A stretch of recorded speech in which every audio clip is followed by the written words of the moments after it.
Mr. Speaker, like many Americans, I am outraged by what Trump is doing to the Cuban people. The oil blockade enacted by the Trump administration is cruel and indefensible. Cuba poses no threat to us, yet we are strangling an entire nation with economic warfare. These tactics are designed to suffocate an island into submission.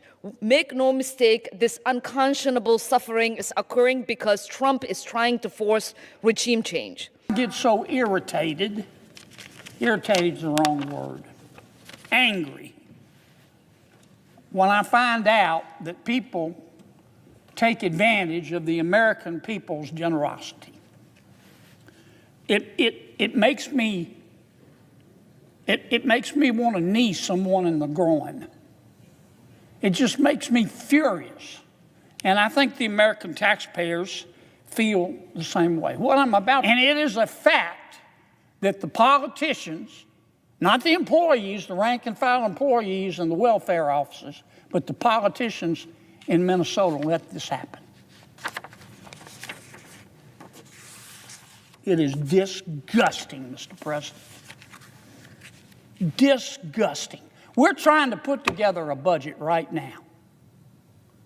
And we've got state officials in Minnesota, because they wanted votes, that are allowing people in their state who are crooks to steal $1 billion from the American taxpayer. Money that could have gone to people who really were homeless, and children who really were hungry, and kids who, through no fault of their own, really were autistic, instead of stolen, a portion of which allegedly was sent to a terrorist organization in Somalia.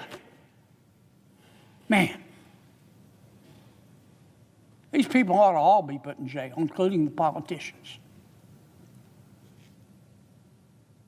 Makes me want to stick my head in. Those opening moments say everything.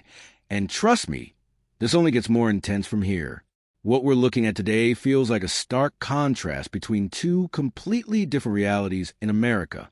On one side, you have Representative Ilhan Omar speaking from Washington, framing arguments about global justice and moral responsibility, all while serious issues appear to be unfolding much closer to home. That on the other side stands Senator John Kennedy, stepping forward with a forceful breakdown of what he describes as a massive failure tied directly to taxpayer money.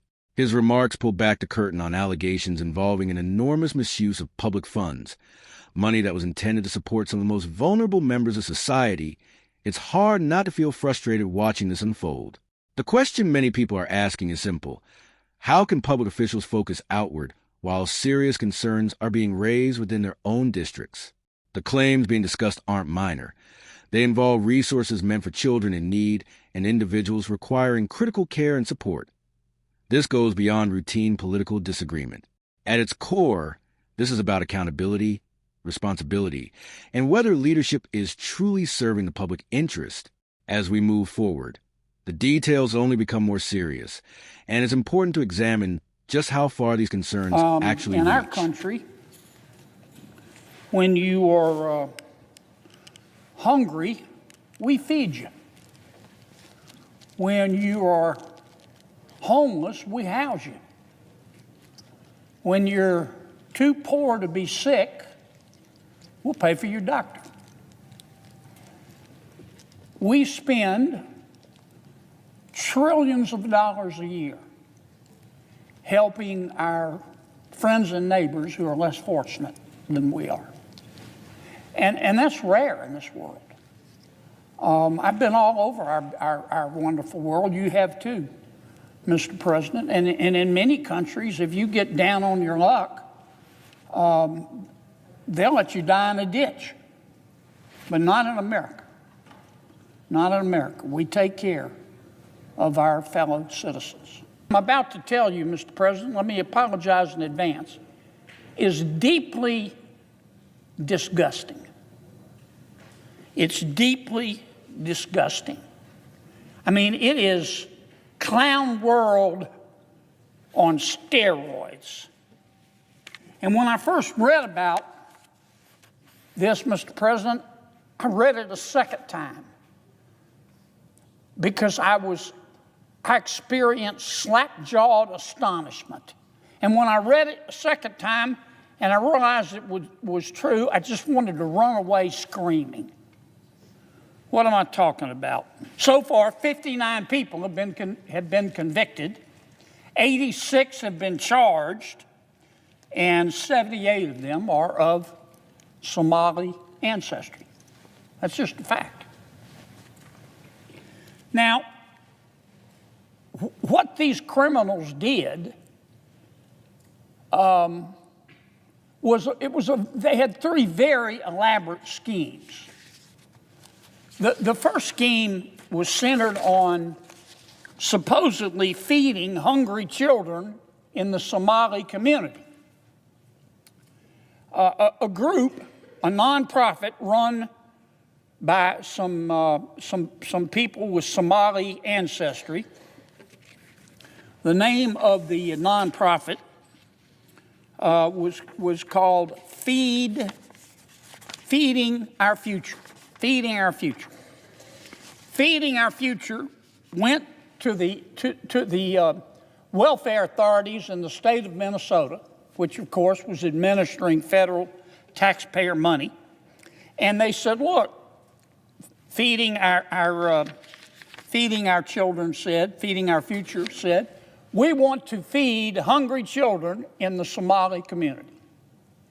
And the welfare people in state government in Minnesota gave them the money to do that. It started out very small. It's genuinely difficult to take all of this in at once.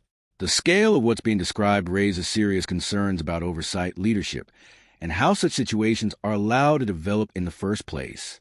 Senator Kennedy's remarks cut straight to that frustration, reflecting what many everyday taxpayers feel when they see systems fail in such a dramatic way.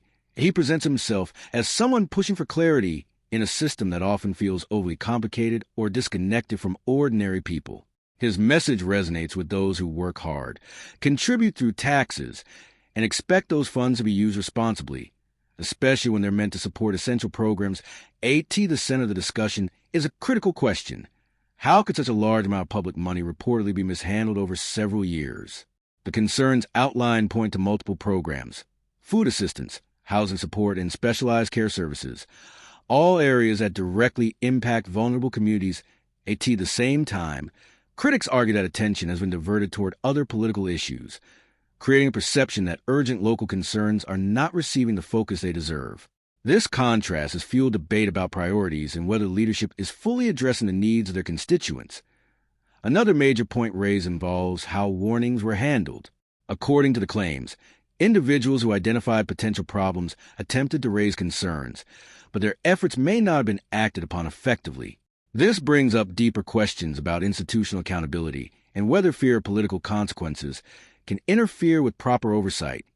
The broader conversation now extends beyond individual actions to systemic responsibility. Should leadership be held accountable not only for direct actions, but also for failures to act? And what role should transparency play when public trust is at stake? These are not simple questions, and opinions are sharply divided. But one thing is clear: situations like this demand careful scrutiny, open discussion, and a commitment to ensuring that public resources are protected and used as intended. What's your perspective on this? Do you think leadership bears responsibility for what happens within their jurisdiction? And how should accountability be enforced in cases like this? Share your thoughts and join the conversation.